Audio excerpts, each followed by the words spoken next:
Good morning, students. I am here with a new lesson, The Sermon at Benares, written by Betty Ransdell. तो आज बच्चों मैं आपके लिए एक नया लेसन लेके आ रही हूँ जिसका नाम है द सरमन एट बेनारस। तो पहले की तरह जैसे मैं सबसे पहले आपको उसकी समरी बताती हूँ, किसी भी लेसन की, किसी भी पोइम की पहले मैं समरी बताती हूँ, तो उसी तरह मैं आज भी आपको समरी पहले बताऊँगी, क्योंकि समरी जान लेने से बच्चे को या बड़े को लेसन के बारे में पता चल जाता है कि लेसन में आगे है क्या। ठीक है, तो ये समरी जो है ये लेसन का नाम है द सरमन एट बेनारस। इसका मतलब है सरमन होता है एक रिलीजियस लेसन देना, एक रिलीजियस टॉक। ठीक है, जब आप किसी विषय पे, धार्मिक विषय पे बात करते हो उसको सरमस कहते हैं, प्रवचन जिसको कहते हैं। तो ये महात्मा जो बुद्ध थे, ये उनके बारे में लेसन है। तो सबसे पहले महात्मा बुद्ध जो थे उनका शुरू का नाम जो था वो था सिद्धार्थ गौतम। ठीक है, तो वो एक राज परिवार में पैदा हुए थे, तो उनका नाम सिद्धार्थ गौतम था और बाद में उनका नाम जो है वो महात्मा बुद्ध पड़ा। तो सिद्धार्थ गौतम जो थे ये 12 साल की उम्र में इनका पालन पोषण जो था वो तो एक राज परिवार की में हुआ, जैसे राजकुमार की तरह इनका पालन पोषण हुआ। तो 12 साल की उम्र में इनको हिंदू ग्रंथों के अध्ययन के लिए स्कूल भेजा गया। फिर उसके बाद 16 वर्ष की आयु में ये वापस आए और इनका विवाह जो था एक राजकुमारी के साथ हुआ और उनका एक बेटा भी था। 25 वर्ष की आयु में ये शिकार जब करते थे तो शिकार के दौरान, जब शिकार करने गए तो शिकार के दौरान इनको 2-4 दुखद घटनाएं जो थी वो उनको देखने को मिली। जैसे एक बीमार व्यक्ति मिला, एक बूढ़ा व्यक्ति मिला और एक उसके बाद कोई शव यात्रा मिली। जब तक तो ये राजकुमार थे तब तक इनको इन सब दुख घटनाओं से पीड़ा से इनको कोई भी वो लेना देना नहीं था। इनको पता ही नहीं था कि संसार में क्या क्या दुख हैं, क्या क्या पीड़ा है। लेकिन जब ये शिकार के लिए गए तो जब ये बाहर निकले तो तब इनको जाके पता चला कि दुनिया में कौन से कितने कष्ट हैं लोगों को, लोग कितने कष्टों से ग्रस्त हैं, कितना उनको दुख है, पीड़ा है। तो जब इन्होंने रास्ते में एक बूढ़ा व्यक्ति देखा, एक बीमार इंसान देखा और एक शव यात्रा देखी, तो इनका पूरा मन जो था वो पूरा ही चेंज हो गया। फिर उन्होंने क्या किया कि एक मोक्ष पाने के लिए उन्होंने भक्ति शुरू की और एक वृक्ष के नीचे वो बैठ गए। 7 दिन तक उस वृक्ष के नीचे बैठ के तपस्या करते रहे और 7 दिन के बाद इनको बुद्ध ज्ञान हुआ। तो जब 7 दिनों के बाद उनको ज्ञान हुआ तो तब से उस वृक्ष का नाम जो था वो बुद्ध वृक्ष पड़ गया। ठीक है, तो फिर वहाँ बैठ के वो क्या करते थे कि लोगों को प्रवचन देते थे। तो उसी दौरान उनके पास एक लेडी आती है, एक औरत आती है जिसका नाम होता है किस्सा गौतमी। तो उसका बेटा जो होता है उसकी डेथ हो जाती है, जिसको वो बड़ा प्यार करती है। वो औरत जो है वो बड़ी परेशान होती है, रोती है, चीखती है, चिल्लाती है और लोगों को कहती है कि कोई ऐसी दवा दे दो कि जिससे मेरा बेटा दोबारा जीवित हो जाए। तो किसी ने उसको बताया कि आप ऐसा काम करो कि आप वहाँ चले जाओ, वहाँ महात्मा बुद्ध हैं, उनके पास चले जाओ, तो वो आपको इसको जीवित करने की दवाई देंगे। तो जब वो जाती है तो फिर महात्मा बुद्ध उसको बोलते हैं कि ठीक है, मैं तेरे बेटे को जीवित कर दूंगा, लेकिन पहले तू एक मुट्ठी भर मस्टर्ड जो सीड्स होते हैं, सरसों के दाने जो होते हैं, वो किसी के घर से ले आ, लेकिन ऐसे घर से लाना कि जहाँ पर किसी की मौत ना हुई हो। जब वो जाती है मस्टर्ड सीड्स लेने के लिए, तो वो जिस घर में भी जाती है उसी घर में वो सबको पूछती है, तो सारे कहते हैं कि हमारे घर में कोई बूढ़ा मरा है और बच्चा मरा है, बड़ा मरा है, छोटा मरा हुआ है। उसको कोई भी ऐसा घर नहीं मिलता कि जहाँ वो उसको जहाँ किसी की मृत्यु ना हुई हो। तब एक दिन क्या होता है कि वो भटकती आके तो बैठती है, तो शाम हो जाती है, रात हो जाती है। रात को क्या होता है कि तारे जो हैं वो टिमटिमाते हैं, लाइटें जो हैं वो टिमटिमाती हैं। तो थोड़ी देर के लिए लाइट बंद हो जाती है। जब लाइट दोबारा आ जाती है तो उसको इस चीज़ का ज्ञान हो जाता है कि मैं तो बेवकूफ़ थी कि मैंने कैसे ये मान लिया कि जो चीज़ बनी है वो नश्वर तो होनी है ना। हर एक चीज़ का अंत होता है, चाहे वो चीज़ जो है जीवित है, चाहे वो चीज़ जो है वो क्या कहते हैं उसको चीज़ है, कोई हर एक चीज़ का अंत होता है। तो फिर वो वापस जाती है तो कहती है कि मुझे इस चीज़ का ज्ञान हो गया है कि मृत्यु जो है वो अटल है, कि जिस चीज़ ने जीव ने जन्म लिया है उसने एक दिन मरना ही है। तो ये लेसन उसी के बारे में है। अब मैं आपको इस लेसन के बारे में बताऊंगी। इसका नाम है द सरमन एट बनारस और इसके राइटर जो हैं उनका नाम है बेटी रेंस्टा। क्या नाम है उनका? बेटी रेंस्टा। तो बच्चों आपने ध्यान से इस लेसन को सुनना है, क्योंकि जब तक आप ध्यान से किसी चीज़ को सुनोगे नहीं, देखोगे नहीं, तब तक आपको उस चीज़ का पूरी नॉलेज नहीं होगी। तो अब मैं आपको लेसन शुरू कराती हूँ और इसके जो डिफ़िकल्ट वर्ड्स हैं मैं आपको साथ साथ में ही बताऊँगी। Gautam Buddha began life as a prince named Siddharth Gautam in northern India। Gautam Buddha जो हैं जिनका अपना जीवन जो है वो उत्तरी भारत में सिद्धार्थ गौतम नाम के एक राजकुमार के रूप में शुरू किया। ठीक है, सबसे पहले वो क्या थे? एक राजकुमार थे। At 12 he was sent away for schooling in Hindu sacred scriptures and 4 years later he returned home to marry a princess। तो सेक्रेड स्क्रिप्चर होते हैं धर्म ग्रंथ, धार्मिक धर्म ग्रंथ। तो 12 साल की उम्र में इनको स्कूल भेजा गया। किसके लिए भेजा गया? हिंदू धार्मिक ग्रंथों के अध्ययन के लिए। और 4 साल के बाद ही रिटर्न मतलब वापस आए to home to marry a princess, एक शहजादी के साथ शादी करने के लिए वो वापस आए। तो तब उनकी उम्र कितनी होगी? 16 साल की। They had a son and lived for 10 years as befitted royalty. तो 10 साल तक जब उनको एक बेटा हुआ तो 10 साल तक वो एक शहजादे की तरह ज़िंदगी व्यतीत करते रहे। At about the age of 25 the prince heretofore shielded from the sufferings of the world while out hunting chanced upon a sick man, then an aged man, then a funeral procession, and finally a monk begging for alms। तो 25 साल की उम्र में जब उनकी आयु जो थी वो राजकुमार के रूप में थी, है ना।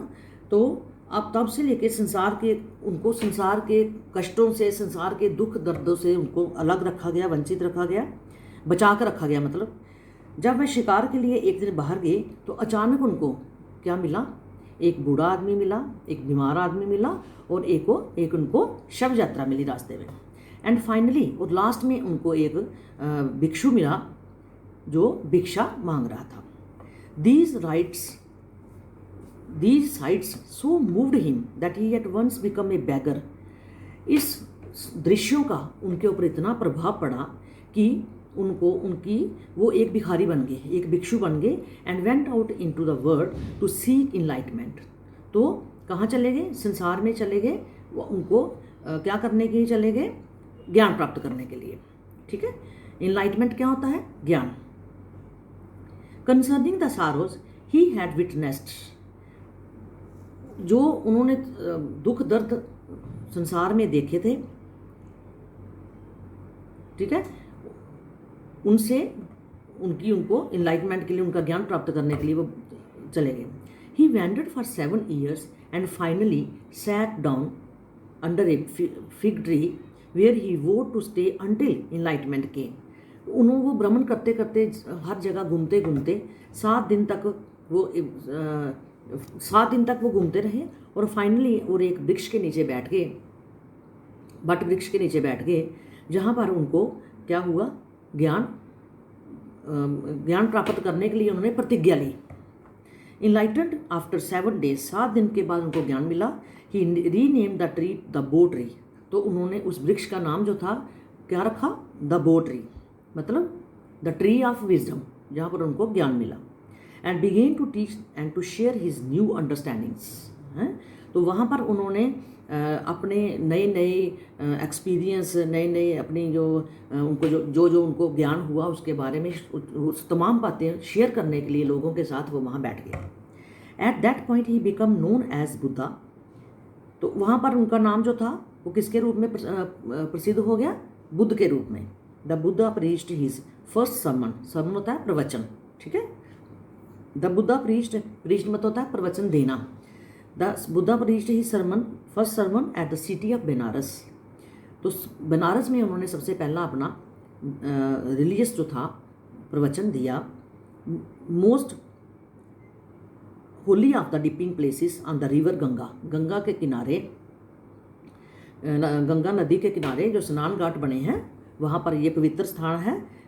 तो that sermon has been preserved and is printed here. तो वहाँ पर वो जो ये जो सरमन था, ये जो प्रवचन था, वहाँ पर उन्होंने इसको मुद्रित किया और संचित करके रखा हुआ था। It reflects the Buddha's wisdom about one incurable kind of sufferings. It reflects, ये रिफ्लेक्ट करता है बुद्ध की बुद्धिमता, ज्ञान के बारे में। अबाउट वन इनक्यूटेबल होता है ना समझ आने वाले, तो सफरिंग्स होता है कष्ट, जो कष्ट किसी को समझ में नहीं आते हैं, उसके बारे में इन्होंने ये रिफ्लेक्ट किया। किस्सा Gautami had an only son and he died. किस्सा गौतमी का एक ही बच्चा था और वो उसकी डेथ हो गई। In her grief she carried the dead child to all her neighbours asking them for medicine. उसके दुख में वह अपने मरे हुए बेटे को उठा के तो अपने पड़ोसियों के पास जाती है।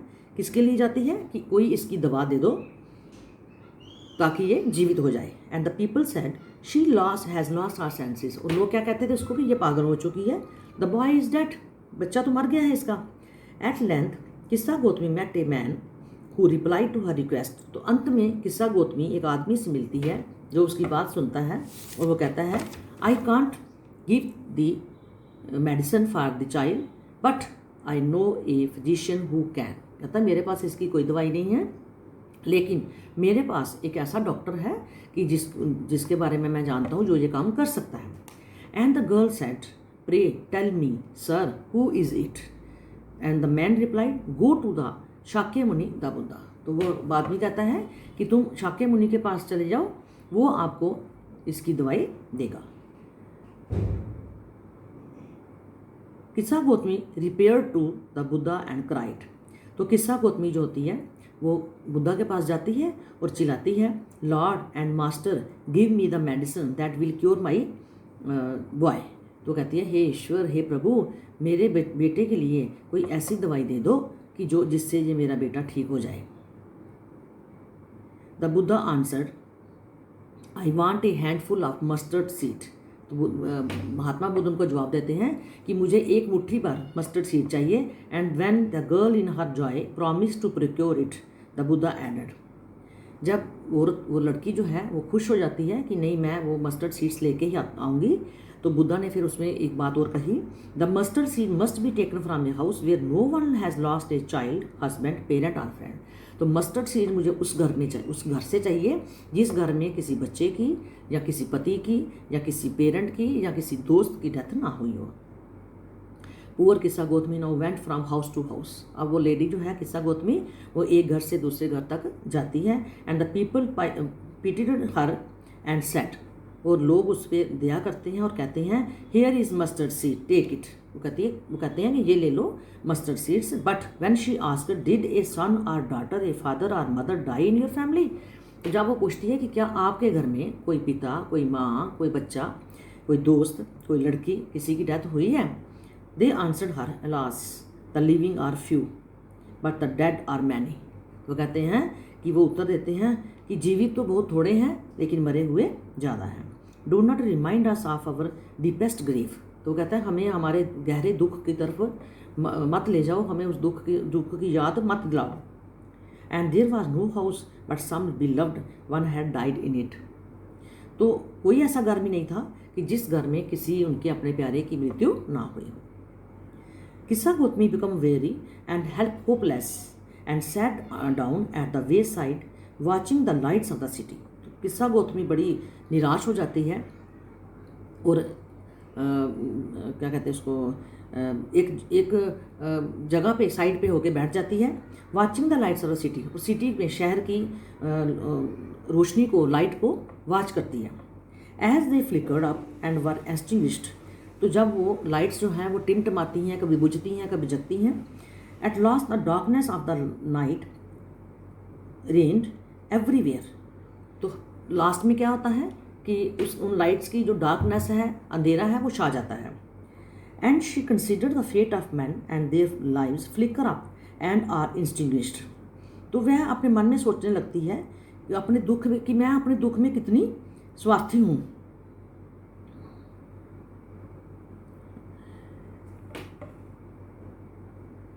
कि वह मैं सोचने लगती है कि मैं अपने दुख में कितनी स्वार्थी हूँ, क्या कि and are established again and she thought to herself how selfish am I in my grief. वो कहती है मैं अपने दुख में कितनी स्वार्थी हो चुकी हूँ। Death is common to all, मृत्यु तो हर एक मनुष्य के लिए कॉमन है, मृत्यु तो सबकी होनी है। Yet in this valley of desolation there is a path that leads him to immortality who has surrendered all selfishness. तो वो कहती है इस सुनसान घाटी में एक रास्ता है जो ऐसे व्यक्ति को कहाँ ले जाता है, नश्वरता की ओर। हर चीज़ जो है, जो हर चीज़ पैदा हुई है उसमें नश्वर तो होना ही है। Who has wondered all selfishness, तो जो सब स्वार्थ को त्याग देता है। The Buddha said the life of mortal in this world is troubled and brief and combined with pain. तो बुद्ध ने कहा कि इस संसार में नश्वर जीवित चीज़ों का जीवन जो है वो कष्ट से भरा हुआ है और तथा बहुत क्या है, छोटा है। For there is not any means by which those that have been born can avoid dying. दुनिया में ऐसा कोई साधन नहीं है कि जो चीज़ बॉर्न हुई है वो उसका अंत ना हो, इस चीज़ को वो अवॉइड कर सकें। After reaching old age there is death, जब हम बूढ़े हो जाते हैं तो वहाँ आगे हमारी डेथ होनी ही होनी है, निश्चित है। Of such are nature are living beings, तो ऐसे ही हर एक जीवित जीवों की प्रकृति है, ये कुदरत है कि जो चीज़ बनी है उसने ख़त्म होना है। As ripe fruits are early in danger of falling, जैसे पके हुए जो फल हैं उनको जल्दी गिरने की संभावना होती है। So mortals when born are always in danger of death, इसलिए जो भी जीवित चीज़ है, जो भी जीवित जन्म लेते हैं वो सदा मृत्यु के भय में रहते हैं, मृत्यु के डर में रहते हैं। As all earthen vessels made by the potter end in being broken, जैसे हर एक मिट्टी का बर्तन कुम्हार के द्वारा जब बनाया जाता है तो वो एंड में टूटता ही है। So is the life of mortals, इसी तरह हमारा जो जीवन है ये नश्वर चीज़ों का जीवन भी ऐसा ही होता है। Both young and adult, both those who are fools and those who are wise, जो बेवकूफ़ हैं, जो बुद्धिमान हैं, जो छोटे हैं, जो बड़े हैं, all fall into the power of death, सब जो हैं वो मौत के वश में आ ही जाते हैं। All are subject to the death, सारे जो हैं वो मृत्यु के अधीन हैं। Of those who overcome by death depart from life, ऐसे जीव जो मृत्यु के वश में आने के कारण जीवन से प्रस्थान कर जाते हैं, मतलब डिपार्ट हो जाते हैं जीवन से। A father can't save his son, एक पिता अपने बच्चे को नहीं बचा सकता। नार किन्समैन, ना देयर रिलेशंस, ना ही उसके रिश्तेदार अपने रिश्तेदार को बचा सकते हैं।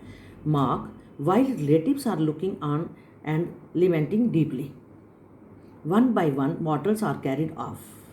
तो सब संबंधी जो लोग जो होते हैं वो देख रहे होते हैं लेकिन विलाप भी कर रहे होते हैं, तो नश्वर चीज़ जो है वो एक एक करके ख़त्म हो जाती है।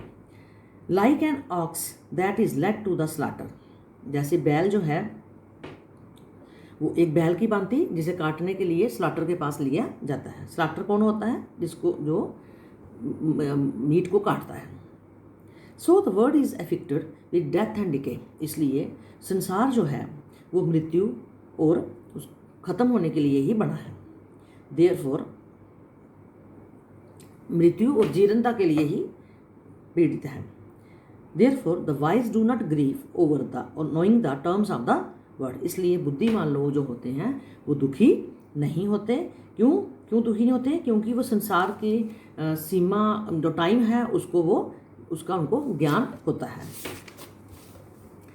Neither from weeping nor from grieving will any one obtain peace of mind, ना रोने से ना ही ना दुखी होने से और ना रोने से किसी को किसी प्रकार की शांति प्राप्त नहीं होती। On the contrary his pain will be greater and his body will suffer, तो उससे क्या होगा, अगर वो ज़्यादा पीड़ित होगा, ज़्यादा रोएगा, तो उसकी जो पीड़ा है वो बढ़ जाएगी और उसका असर जो है वो उसकी बॉडी पर पड़ेगा।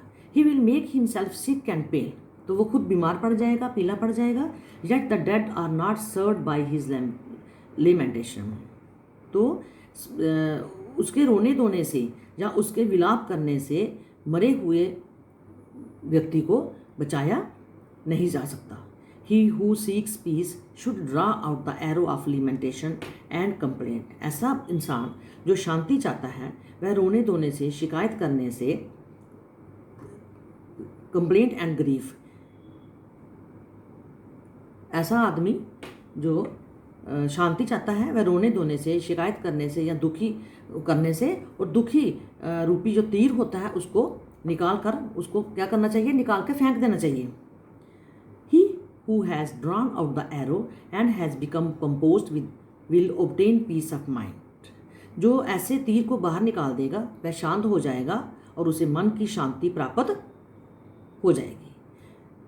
He who has overcome all sorrow will become free from sorrow and will be blessed. और ऐसा व्यक्ति सभी प्रकार के दुखों पर काबू, ऐसा व्यक्ति जिसने सभी प्रकार के दुखों पर कंट्रोल कर लिया हो, काबू पा लिया हो, वो दुख से, सभी प्रकार के दुख से वो क्या हो जाएगा, मुक्त हो जाएगा और उसको सुख भी प्राप्त हो जाएगा। तो प्यारे बच्चों, ये लेसन था जो मैंने आपको पढ़ाया है महात्मा बुद्ध के बारे में। तो इसके मैंने आपको डिफ़िकल्ट वर्ड्स जो थे वो भी साथ साथ में बताए हैं। तो आपने पहले की तरह इसके क्वेश्चन आंसर करने हैं। अभी तो मुझे लगता है कि शायद आपके स्कूल भी लग जाएंगे। तो आपने अपना पूरा होमवर्क कंप्लीट करके कॉपीज़ जो है वो ले आनी है और इसके क्वेश्चन आंसर आपने लिख के मुझे सेंड करने हैं पहले की तरह। Thank you. Stay home, stay safe.